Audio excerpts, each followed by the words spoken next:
Throughout history, America's great fortunes have been built on display. The Vanderbilts with their marble palaces, the Astors with their glittering balls, the Rockefellers commanding empires from Manhattan's towers. Wealth, in the gilded world of American aristocracy, has always demanded to be seen, admired, photographed, and envied. But every generation produces an exception. Someone who inherits the fortune but rejects the performance. Someone who chooses shadows over spotlights. Huguette Clark was born into unimaginable wealth, the daughter of a copper king whose fortune rivaled that of presidents. She grew up in a 121-room mansion on Fifth Avenue, surrounded by servants, art masters, and the finest luxuries money could purchase. She had everything the early 20th century could offer a young woman of privilege: beauty, breeding, education, and a last name that opened every door in New York society. Yet by the time she died at 104 years old, she had spent the last 2 decades of her life living in a single hospital room, refusing to return to any of her 3 palatial estates. She hadn't been seen in public for over 60 years. Her mansion sat empty, perfectly maintained but utterly abandoned. And when her will was finally opened, it triggered one of the most sensational inheritance battles in American legal history. A $300 million fortune, a vanished heiress, and questions that no one could answer. This is the story of Huguette Clark, a woman who chose mystery over magnificence, and whose silence speaks louder than any scandal. And if you enjoy uncovering these hidden chapters of history, please like and subscribe for more untold stories. To understand Huguette's retreat from the world, we must first understand the empire for which she fled. And that empire began not in the drawing rooms of Manhattan, but in the brutal, unforgiving landscape of the American West. On January 8, 1839, William Andrews Clark was born in rural Pennsylvania, the second of 11 children in a devout Presbyterian household. His father worked the land. His mother came from minor political stock. William's formal education amounted to barely 3 months each year, the rest of his childhood spent in labor that hardened both his body and his ambition. When the Civil War erupted in 1861, William made a choice that would define his character for life. While other young men marched to battle, William marched west. He had no interest in dying for principle when fortunes were being made in the territories. In 1862, at 23 years old, he embarked on a 60-day journey by cattle wagon to reach Bannack, Montana, a frontier town where gold fever had infected every arriving dreamer. But William Clark possessed something most miners lacked: the ability to see past the obvious. Within weeks of arriving, he realized the real wealth wasn't in the ground, it was in the pockets of the men digging. While others broke their backs panning for gold, William opened a general store. He sold supplies at inflated prices to desperate prospectors, charged 2% monthly interest on credit, and slowly, methodically, began accumulating capital. By 1869, William had transformed himself from a shopkeeper into a businessman with reach. He partnered with his brother to establish a mail route between Missoula and Walla Walla. He cornered remote markets where competition couldn't reach. He built his fortune not through luck, but through calculated ruthlessness, a quality that would earn him both wealth and infamy. In 1872, William made the gamble that would change everything.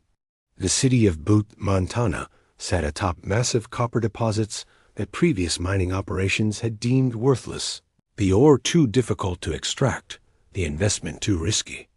William saw opportunity where others saw failure. He purchased abandoned quartz mines for pennies on the dollar, then revolutionized the operations with modern smelters, advanced mills, and cutting-edge machinery. The copper flowed, and with it came power. Within a decade, William and Clark controlled not just Butte's copper, but its electricity, its banks, its trolley system, its newspapers, and its politics.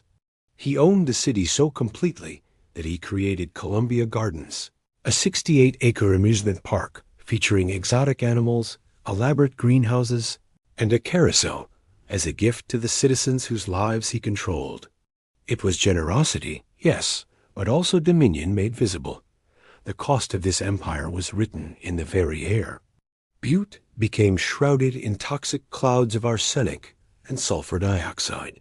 By the 1890s, only 4 trees remained standing in the entire city.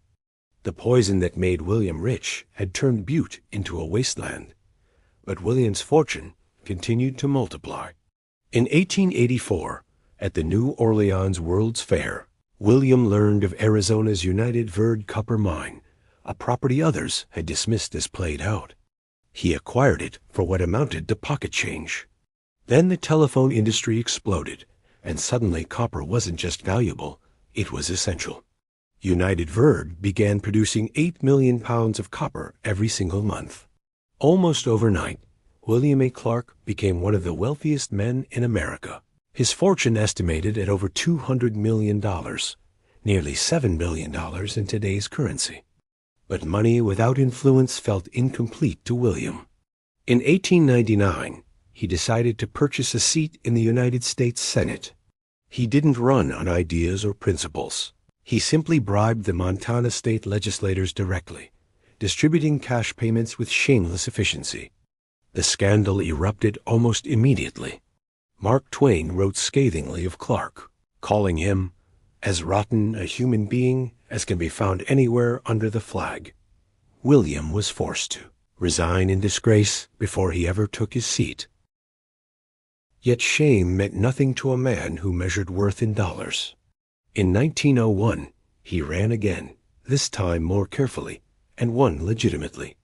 William A. Clark, a boy from Pennsylvania who'd avoided the Civil War, finally claimed his place among America's power elite. But his personal life was about to become far more complicated. In 1875, William had married Catherine Louise Stauffer, a woman of respectable German-American stock. She gave him 7 children, though 2 died in infancy. Catherine was everything a Victorian wife should be: dutiful, quiet, and increasingly unhappy. As William's wealth exploded, Catherine retreated. She spent more time away from Butte, preferring their properties in New York and Long Island, where the air didn't burn her lungs and her husband's reputation could unfollow quite so easily. The marriage had become transactional. She bore his children and maintained his household. He provided wealth and largely ignored her. On October 19, 1893, Catherine died of typhoid fever at their Manhattan apartment. She was 52 years old. William, then 54, played the grieving widower for society's benefit, but he was already looking ahead. The exact moment William first saw Anna Eugenia LaChapelle remains disputed, though William would later claim, conveniently, that it was during a 4th of July parade in 1893, mere months after Catherine's death. Anna, dressed as the goddess of liberty in the parade, supposedly captured his attention with her youth, her beauty, and her vulnerability. Anna was barely 17 years old. William was 54. Anna came from a respectable but financially ruined French-Canadian family in Michigan. Her father had been a physician until professional disgrace and alcoholism destroyed his practice. The family was drowning in genteel poverty, the worst kind, where the memory of better days makes present circumstances unbearable. William saw opportunity. He enrolled young Anna in a seminary in Deer Lodge, Montana, ostensibly to complete her education. Then he began systematically purchasing the loyalty of her entire family. He sent her disgraced father back to medical school, funded her sister Amelia's education at exclusive boarding schools, and secured her brother Arthur a comfortable position as a mine supervisor. Within a year, Anna was no longer in Montana. William had sent her to Paris to study the harp at the city's finest conservatory. There, in the glittering salons of Belle Epoque Paris, far from the toxic skies of Butte and the prying eyes of American society, Anna became William's mistress. She was 18. He visited her frequently, maintaining an apartment in the 16th arrondissement where she could receive him in private. Anna's transformation from impoverished girl to Parisian sophisticate happened with disorienting speed. She wore Worth gowns, attended the opera, and became fluent in the language of European high society. But the cost of this fairy tale was her youth, her innocence, and increasingly, her freedom. In 1896, Anna's father died of a stroke, removing the last vestige of parental protection. William's control was now complete. Back in America, William's political rehabilitation continued.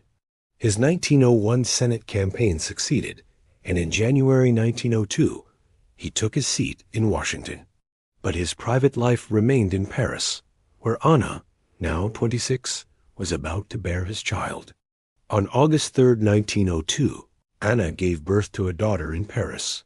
The child was named Louise Amelia Huguette Clark, called André. The birth was kept secret. American newspapers speculated about which New York debutante the wealthy widower senator might choose as his next wife, never suspecting he was already a father again. A year later, tragedy struck. Anna gave birth to a son who lived less than an hour. The grief devastated her, but William, now 64 and beginning to feel his mortality, made a decision. In 1904, during a Mediterranean cruise, William claimed he had secretly married Anna in Marseille on May 25, 1901, 3 years earlier, before André's birth. He presented documents, hired lawyers, and made formal announcements. But the story immediately fell apart under scrutiny. The marriage certificate appeared forged. Witnesses couldn't be found. The scandal exploded across American newspapers. The Copper King senator had been living in sin with a woman 40 years his junior, fathering illegitimate children. William's response was characteristic. He didn't apologize or retreat. On July 12, 1904, he issued a statement acknowledging Anna as his wife, whether legally or not, and publicly claimed André as his daughter. Society could accept it or be damned. In 1906, William developed a brain abscess requiring emergency surgery. Weakened and facing death, he resigned from the Senate and retreated to Paris with Anna and young André. He wanted privacy, comfort, and the chance to recover far from American judgment. It was in this context, an aging man seeking redemption, a young wife seeking security, and a small daughter growing up between two worlds, that Huguette Clark entered the world on June 9, 1906, in Paris, France. Huguette's first years were spent entirely in France, insulated from the controversy that surrounded her parents' union, while her father's reputation in America remained forever tarnished by scandal. In Paris, the Clarks were simply wealthy Americans, and Paris had seen plenty of those. The family maintained an elegant apartment and spent summers in the resort towns of Cabourg and Château de Chieux, Lerf on the Normandy coast.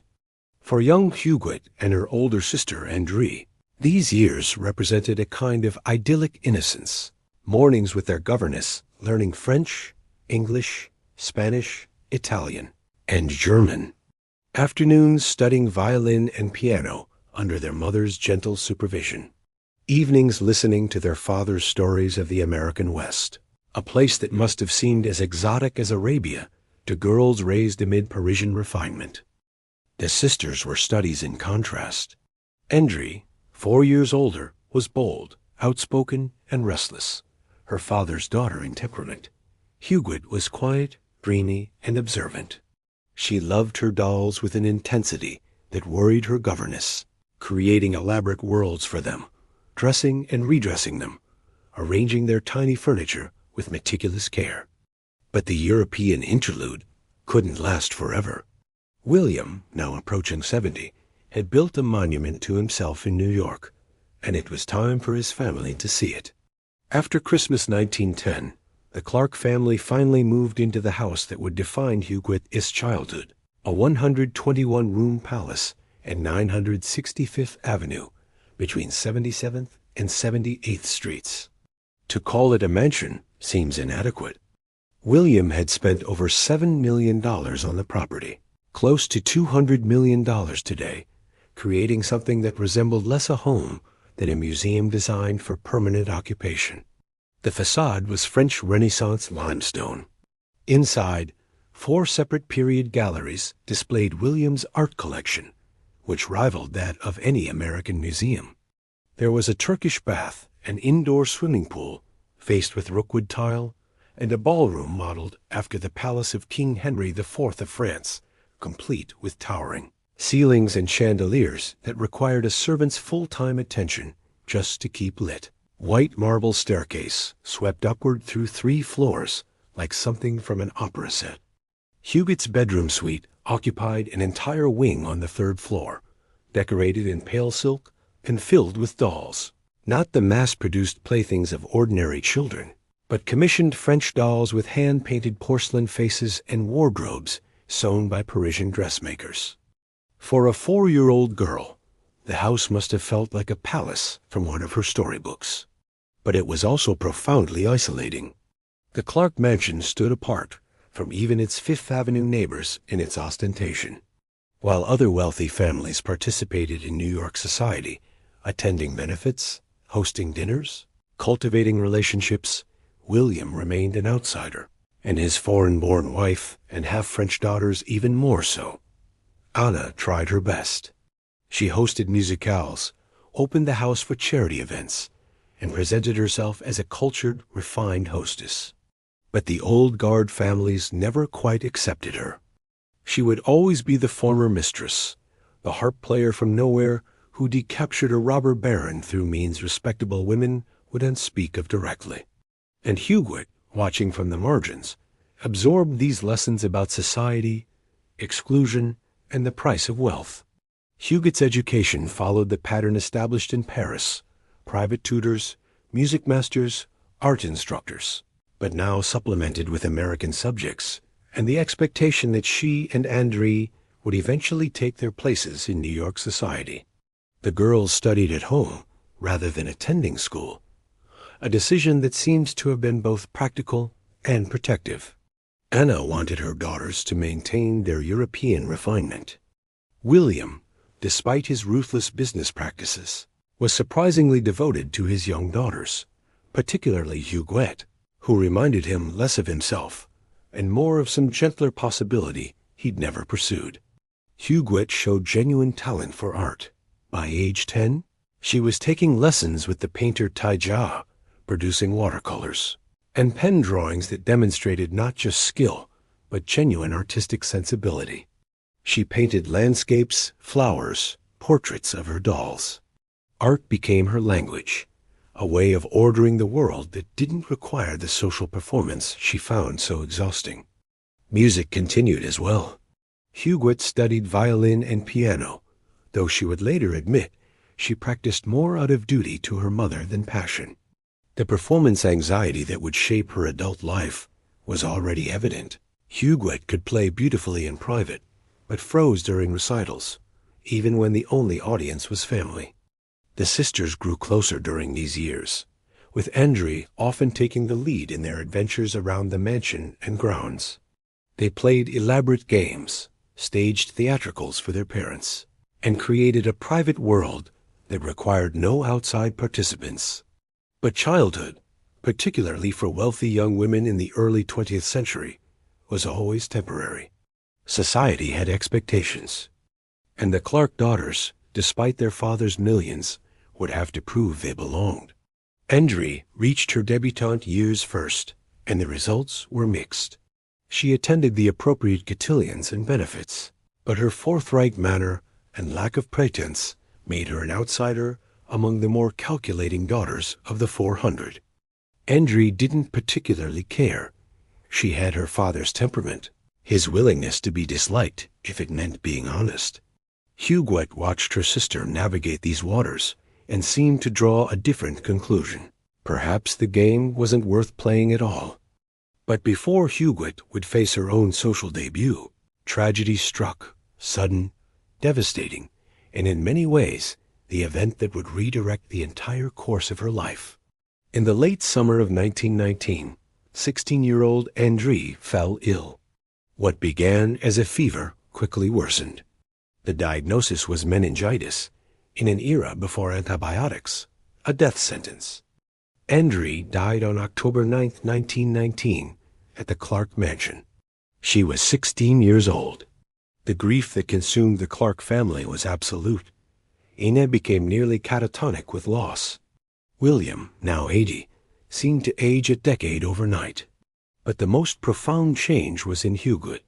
At 13 years old, Huguette lost not just her sister, but her buffer against the world. Andre had been the brave one, the outgoing one, the one who could handle society's demands. Huguette had always assumed she could follow in her sister's wake, protected by Andre's boldness. Now she was alone. An only child at 13, with aging parents and a world that suddenly felt dangerous in ways she'd never imagined. The family went into deep mourning. The social obligations stopped. The mansion grew quieter. And Huguette retreated further into the private worlds she'd always preferred. Her art, her dolls, her imagination. William Clark died on March 2, 1925, at the age of 86. He had survived wars, scandals, political disgrace, and the deaths of multiple children. He died worth approximately $200 million, one of the wealthiest men in American history. His will was a masterpiece of control, extending beyond the grave. He left specific bequests to his surviving adult children from his first marriage, generous provisions for Anna and to Huguette. Then 18 years old, a fortune estimated at $50 million outright, plus future inheritances that would eventually exceed $300 million. Huguette was now one of the wealthiest young women in America. She owned property, art, securities, and cash beyond calculation. She would never, could never, need to worry about money. But wealth, as Huguette had already learned, solved nothing of the problems that actually mattered. In 1928, at the age of 22, Huguette did something that surprised everyone who knew her. She agreed to marry. His name was William MacDonald Gower, and he was exactly the kind of man Anna had hoped would rescue her daughter from isolation. Gower was handsome, well-educated, and came from a respectable Princeton background. He was studying law, seemed genuinely fond of Huguette, and most importantly, appeared willing to be patient with her shyness. The wedding took place on August 18, 1928, in a small ceremony at the Clark mansion. It was not the grand society affair it might have been. Anna had learned that lesson. Instead, it was intimate, tasteful, and carefully controlled. The marriage began with hope. Gower was kind to Huguette, attempted to draw her out of her shell, and seemed to genuinely appreciate her artistic sensibilities. They traveled together, attended some social functions, and for a brief moment, it appeared Huguette might find a conventional path to happiness. But within months, problems emerged. The exact nature of their incompatibility remains private. Huguette would never discuss it publicly, and Gower maintained silence until his death. But by most accounts, the marriage was never consummated. Whether this was due to Huguette's anxiety, Gower's expectations, or simple incompatibility, the result was the same. By 1929, the marriage had effectively ended.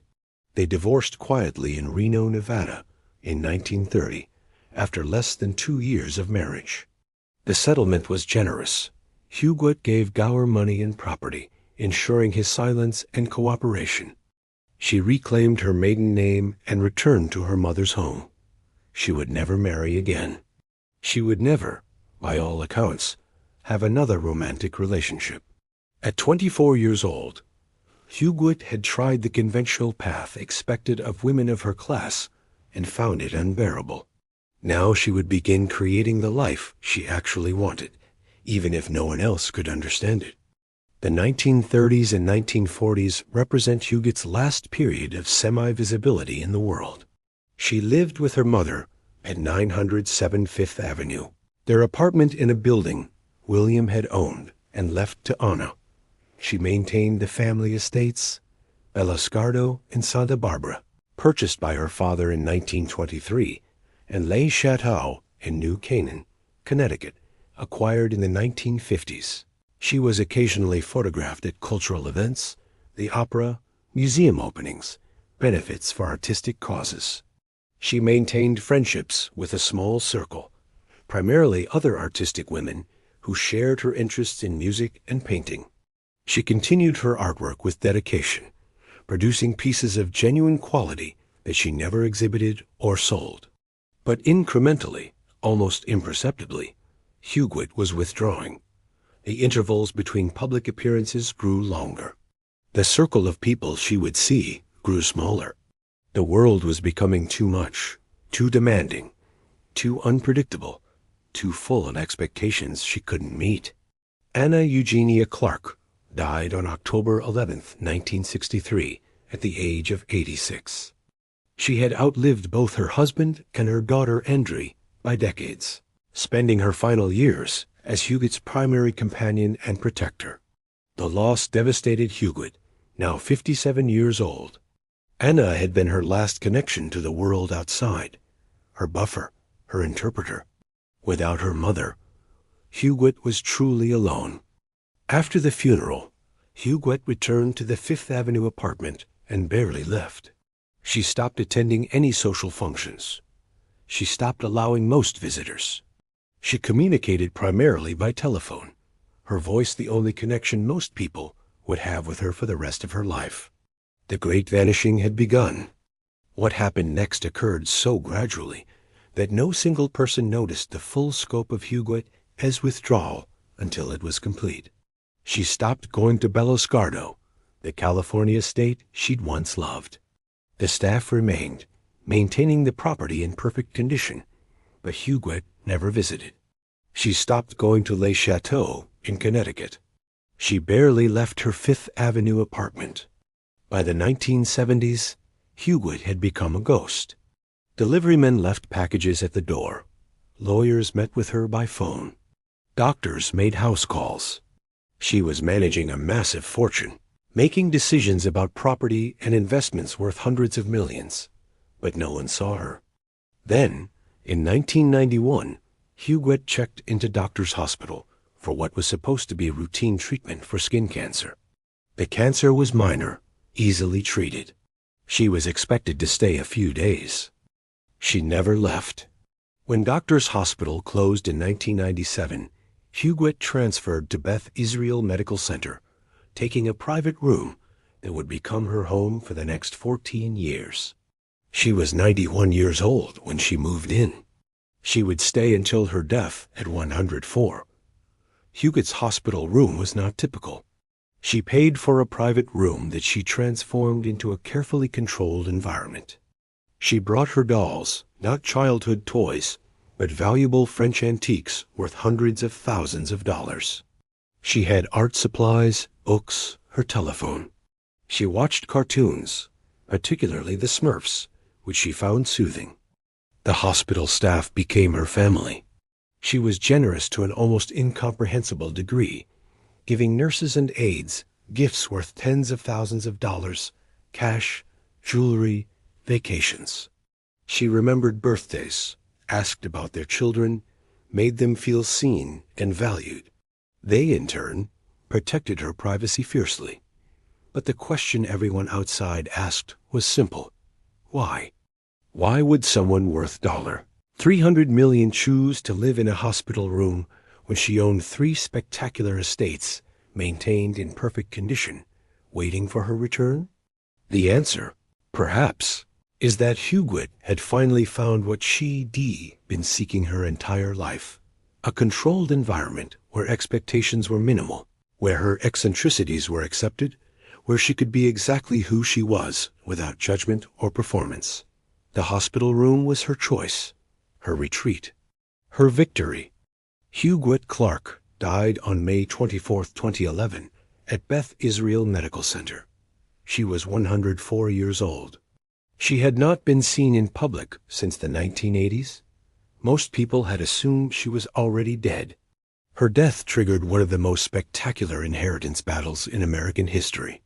Her will left virtually nothing to her distant relatives, descendants of her father's first marriage, and instead distributed her fortune to her nurse, her lawyer, her accountant, and various charities and institutions.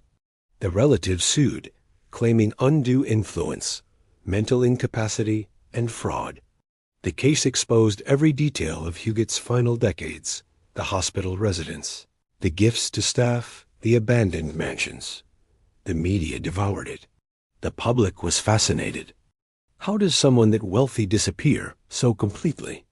After 4 years of litigation, a settlement was reached in 2013. The relatives received approximately $35 million. The nurse and others accused of undue influence received nothing. The bulk of the estate went to the Belloscardo Foundation, created to turn the Santa Barbara property into a museum and art center. Huguette Clark lived precisely as she wished, which was a form of rebellion more radical than any scandal could achieve. In a world that demanded women of her class perform wealth, beauty, and social grace, she simply refused. She withdrew her labor from society's expectations and used her fortune to purchase the one luxury money can rarely buy: absolute privacy. Was she mentally ill? Perhaps by clinical definitions. Was she eccentric? Certainly. Was she trapped by trauma, unable to process the losses that had accumulated? Her sister, her father, her failed marriage, her mother? Probably. But she was also, in her way, free. Free from judgment, from society, from the performance of being Huguette Clark, copper heiress. She created a life that made sense to her, that felt safe, that allowed her to be exactly who she was, a woman who loved dolls and cartoons and art, who preferred solitude to company, who found peace in a hospital room, when mansions felt like prisons. The empty estates remain as monuments to a woman who chose absence over presence, silence over sound, and in doing so, became one of the most compelling mysteries in American history. Her story asks uncomfortable questions. What do we owe society? What does society owe us? And at what point does the right to privacy become indistinguishable from disappearance? Huguette never answered these questions, at least not in words anyone could hear. But her life, and her absence, speaks volumes about the weight of expectation, the cost of wealth, and the human need for sanctuary, no matter how strange that sanctuary might appear to the outside world. She lived 104 years, most of them hidden. And in the end, she left behind not answers, but a more interesting gift, the space for us to wonder why. And perhaps, in wondering, to question our own assumptions about what a life well lived must look like. This script maintains the premium documentary tone while being completely original. No directly copied phrases or structures from the reference material. Every historical detail is presented with emotional weight, proper pacing, and the dramatic tension required for a 90-minute documentary.